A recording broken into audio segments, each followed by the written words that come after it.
The housemaid said she needed advice. Then climbed into my chair. She said she needed advice. But the way she stood in the doorway, hair damp, sleeves rolled halfway, eyes steady but searching, it felt like she wanted something else entirely. I remember the sound before anything else. The quiet hum of the ceiling fan, the tick of the clock, her footsteps soft against the old wooden floor. I'd been sitting at my desk, scrolling through nothing, pretending to work. Then she appeared, holding a folded towel against her chest, as if that small piece of fabric could explain why she'd come. "Do you have a minute?" she asked. Her voice always carried that calm, deliberate tone, like she weighed every word before letting it go. I nodded, though my throat had gone dry. She crossed the room, slow and careful, like she didn't want to wake something sleeping between us. When she reached my chair, she didn't sit right away. She just looked around, the messy desk, the empty mug, the rain tapping at the window, then at me. Her eyes softened a little, but there was something behind them, some quiet ache that made it hard to breathe. "It's silly," she said. "Forget it." She turned as if to leave, but her hand brushed my shoulder. A light, accidental touch that didn't feel accidental at all. It left heat behind, the kind that lingers longer than it should. "What's wrong?" I asked, my voice lower than I meant. She smiled, small, distracted. "You wouldn't understand. Try me." That made her pause. She let out a breath and finally sank into the chair across from me. But instead of sitting properly, she curled one leg under herself, leaning close enough for me to smell the faint trace of jasmine and soap. Her hair had dried in uneven waves, framing her face in a way that made her seem younger and older at once. "I've been thinking too much," she said finally, "about choices, about how fast everything goes." I didn't know what to say, so I didn't. She studied me, eyes tracing my face like she was searching for something. "You're quiet," she said, almost teasing. "I just don't want to say the wrong thing." Her lips curved. "You always say less than you should." There was no accusation in it, just observation, the kind that made me feel exposed. I tried to look away, but she reached out and turned my chin slightly, gentle but firm. "See? There it is again." "What?" "That hesitation, like you're afraid of being seen." The irony made me want to laugh. She was the one who built walls out of politeness, out of distance. And yet here she was, staring straight through me, her thumb still resting just beneath my jaw. Her touch wasn't meant to linger. I think even she realized that a moment too late. The silence between us thickened. My pulse was loud in my ears. She dropped her hand and sat back, shaking her head. "I'm sorry." "That was... Don't be," I said. We both knew that wasn't the right response, but neither of us corrected it. Her gaze drifted to my chair, the one I'd been sitting in all afternoon. Without asking, she stood, walked around the desk, and lowered herself into it. The leather creaked softly beneath her weight. She rested her elbows on the armrests, fingers tracing the grain of the wood. "So," she said, eyes flicking up to meet mine, "what would you do?" Before I could answer, a knock echoed from the hallway, sharp, unexpected. She froze. Her hand stopped midair, her breath caught. And in that suspended second, neither of us moved, both pretending the world outside the door didn't exist. The knock faded. Neither of us moved until it came again, softer this time, followed by retreating footsteps. She exhaled first, a shaky little laugh that didn't sound like her. "I guess I'm not supposed to be here," she said. "You're cleaning the house," I offered. "Technically." That made her smile again, though her eyes didn't follow.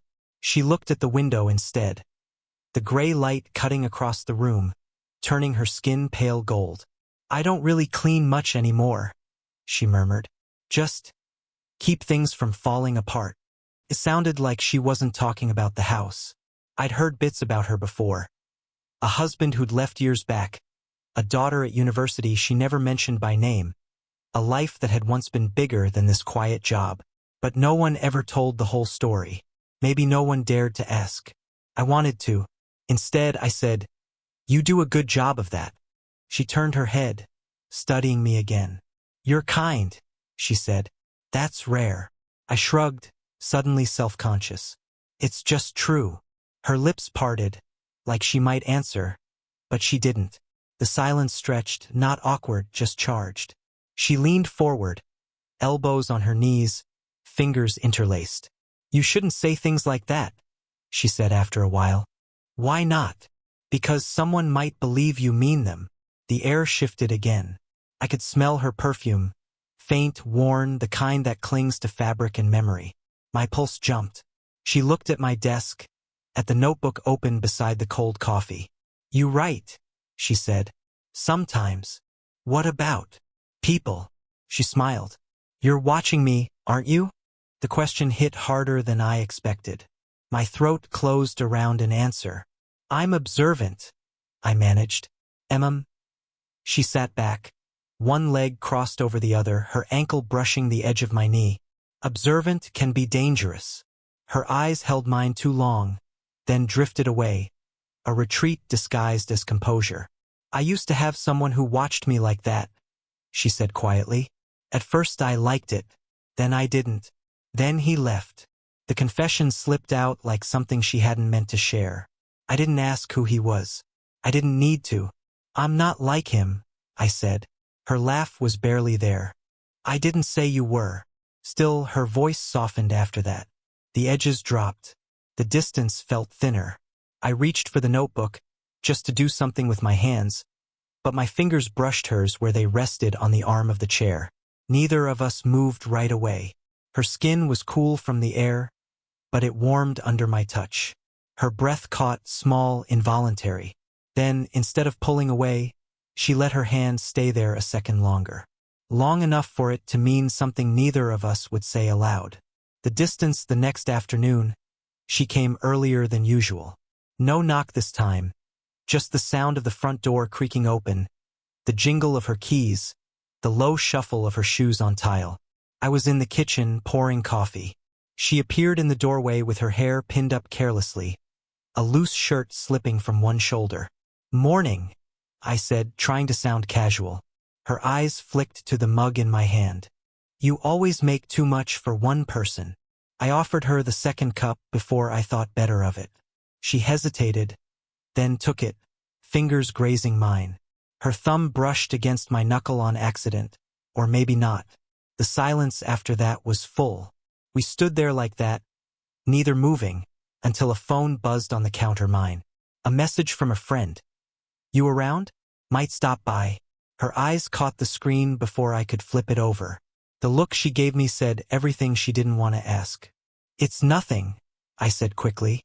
"I should finish upstairs," she murmured, setting her cup down. But she didn't move.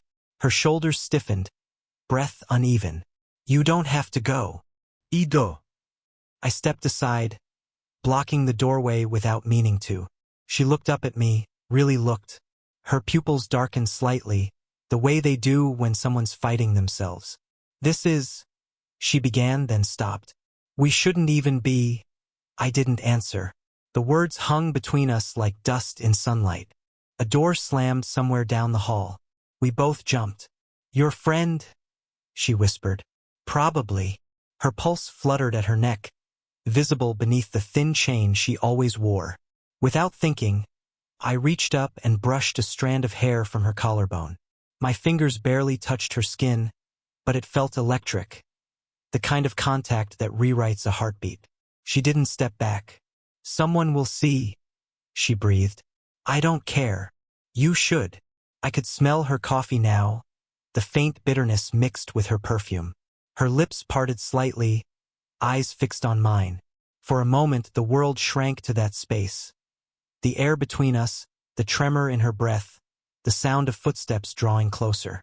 Then, a knock on the front door. We both froze. Her hand went to my wrist, squeezing once. Not out of panic, but to ground herself. "I'll go," I whispered. She nodded, backing toward the stairs, every step careful, silent.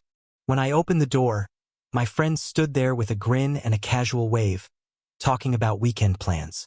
I tried to listen, but my chest was still tight, my pulse refusing to calm. From the corner of my eye, I saw her reflection in the hallway mirror, halfway up the stairs, one hand gripping the banister. Our eyes met in the glass, brief but heavy. She gave the smallest shake of her head, warning, apology, something in between, then disappeared down the hall.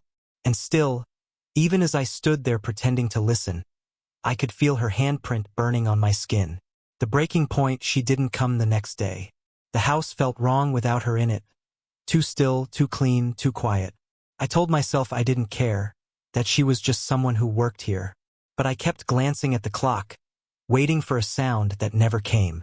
By evening, the sky had turned that color between gray and blue. I was still at the window when I saw her car pull up.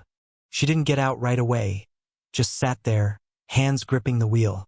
When she finally stepped out, she looked different. Tired. Decided. The door opened, slow and deliberate. "I shouldn't be here," she said. "You keep saying that." "Because it's true." But she didn't leave. She set her bag down, arms folded like she needed them to hold her together. "You're too young," she said. "People would talk. Let them. It's not that simple. Then explain it." Her jaw tightened. "You remind me of a time I thought was gone. That's the problem." The words hit harder than they should have. "And what if I don't care about the problem?" She looked at me like she wanted to be angry, but couldn't find the strength. "You don't understand what it costs. Letting someone close again." I stepped toward her before she could turn away. The space between us vanished. Just breath, just warmth. Her voice softened. "Don't do that." "What?" "Make it harder." "I'm not trying to." "Then stop looking at me like that." "I can't." Her eyes closed, as if she could block out what was happening by sheer will. But her shoulders slumped, and when I reached up, my fingers brushed a strand of hair from her cheek. She didn't move. The tremor in her breath gave her away. "You think this is a game?" she whispered. "No." "Then what is it?" I didn't have an answer that would make sense. Not to her, not to me. "Say it," she said, voice barely a breath. "If you mean any of it, say it." I swallowed. "I can't stop thinking about you." The confession hung there, fragile and real. She opened her eyes, and I saw every conflict flash through them. Want, fear, the weight of years she'd spent learning to hold herself apart. She took a step closer. Her hand found my chest, fingers curling slightly, as if testing whether she could trust it to stay. "You shouldn't have said that," she murmured. Too late. The air between us thinned again. Her breath warm against my neck, her voice trembling. "Tell me to go," I whispered. She didn't. Instead, she leaned in just enough for her forehead to touch mine. Her voice broke in the smallest way when she said, "You make me forget." And just as her lips brushed mine, barely like a question, a sharp sound cut through the room. The front door. Someone had come in. The fallout, the door slammed. Her body jerked away from mine as if burned. I stumbled back, breath still caught in the half-space where her warmth had been. "Hello?" A voice called. "Familiar." "My friends." Her hand shot to her chest. He came back?" I nodded, my pulse pounding. "He said he forgot something." She pressed a hand to her temple, whispering, "God, this can't." Before she could finish, he rounded the corner, holding a jacket and stopping dead at the sight of her. His eyes darted between us, the tension in the room thick enough to see. "Oh," he said slowly, "didn't know you were still here." Her tone came out too calm. "I was just leaving." But when she reached for her bag, her fingers fumbled on the strap. I saw them shake. She left without another word, her perfume trailing behind her like an unfinished sentence. After he was gone too, the silence collapsed in on itself. That night, I couldn't stop replaying the moment. Her face, the fear in it, the near kiss that felt like it might have changed everything. When she returned the next morning, she didn't knock. She just walked straight in, eyes tired but defiant. "You didn't tell me he knew," she said. "Knew what?" Her jaw clenched. "That I used to work for him. 2 years ago. Before he married that girl from his office." I froze. "I thought you knew," she continued. I thought that's why you looked at me the way you did. Like I was some secret you weren't supposed to touch. I didn't know, I said quietly. But it wouldn't have mattered. She looked at me then, really looked. Her eyes glimmered with something sharp, almost accusation. You say that now. I mean it. She shook her head. You think you do. Until someone finds out. Until someone asks questions. You're still young enough to walk away clean. Her words cut harder than she intended. I stepped closer, but she moved back, every inch of her body a contradiction. Wanting to flee, wanting to stay. You think this is about age? I asked. She didn't answer. You're scared because it feels real, I said. That made her flinch. I can't do this again, she whispered. I can't be someone's mistake twice. She turned to go, but I caught her wrist. Gently, not enough to stop her, just enough to make her pause. Her pulse beat fast under my fingers. This isn't a mistake, I said. For a moment, neither of us moved. Then she stepped forward, too close, and my hand slipped from her wrist to her waist. She stayed there, trembling against me. Then prove it, she said softly. How? Her eyes lifted to mine, steady and shining. Don't let me walk away this time. And just like that, the balance shifted. What had felt fragile now felt inevitable. The confession rain pressed against the windows that evening, steady and rhythmic. The kind of rain that fills the silence you're too afraid to break. She was already inside when I came downstairs. No coat, no umbrella. Just soaked hair and trembling hands. I told myself I wouldn't come back, she said. And yet, her laugh was small, hollow. And yet, for a moment, we stood there, water dripping from her sleeves onto the floor. Her eyes darted toward the door as if she might still run. But she didn't move. I reached out, slow, giving her time to stop me. She didn't.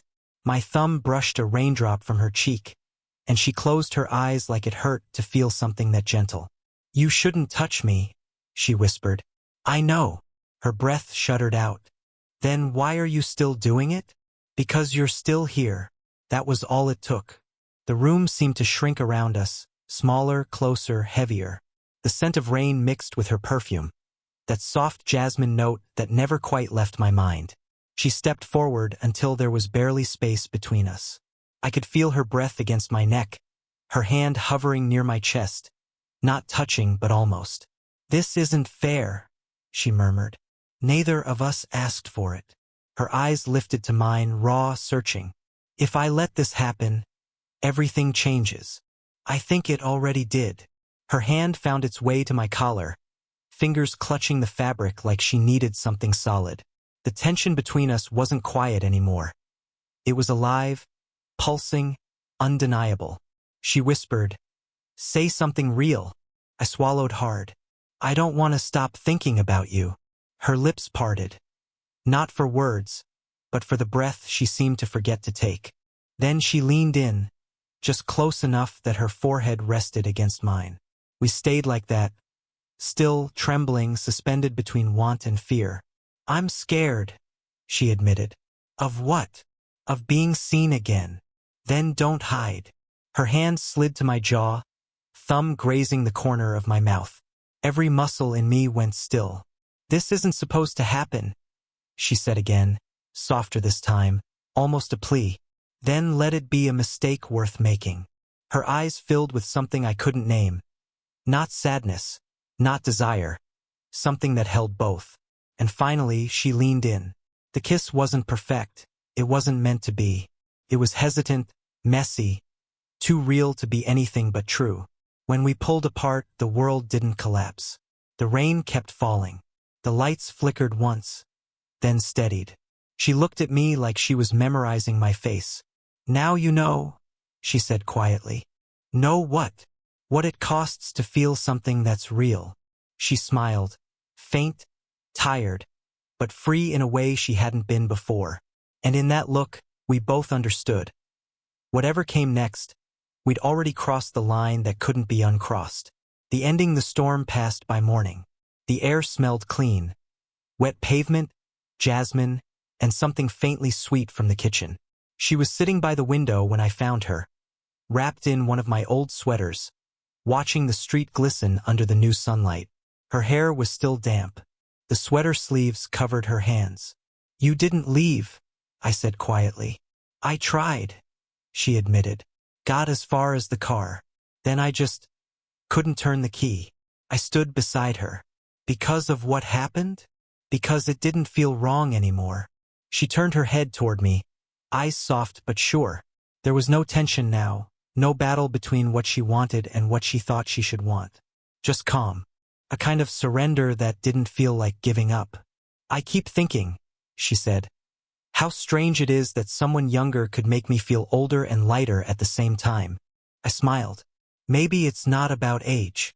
"No," she said. "It's about timing. You showed up when I'd forgotten how to be looked at without feeling judged." I sat down next to her, close enough for our knees to touch. Her hand rested on the windowsill, fingers curled slightly. I covered them with mine. She didn't pull away this time. "You know they'll talk," she said. "Let them," I replied again. But this time it wasn't defiance, just truth. She laughed softly. "You always say that like it's simple." "It is," I said. "I want you here. That's all." Her shoulders relaxed. "You sound sure." "I am." She looked down at our hands, then interlaced her fingers with mine. Her thumb traced slow circles across my skin. Small, rhythmic, grounding. "You'll change your mind one day," she whispered. "Maybe," I said. "But not today." She smiled at that. Not wide, but enough to warm the space between us. For a long moment we just sat there. The morning light crept across the floor, touching her face, the curve of her jaw, the place where my hand met hers. Then she leaned her head against my shoulder. The movement was quiet, natural, final in the best way. I could feel the faint rise and fall of her breathing, the steady rhythm that had replaced all the chaos from before. "Feels like peace," she said. "It does." Neither of us moved. We didn't need to. The moment held. Outside, a breeze rattled the window latch. Somewhere down the street, a child laughed. The ordinary world had come back. But it didn't feel like before. I turned slightly, pressed a slow kiss to her forehead, and felt her smile against my shoulder. Whatever we were, mistake, miracle, something in between, it was ours now. And for the first time, neither of us wanted to run. Did you enjoy the story? What kind of stories would you like to hear next?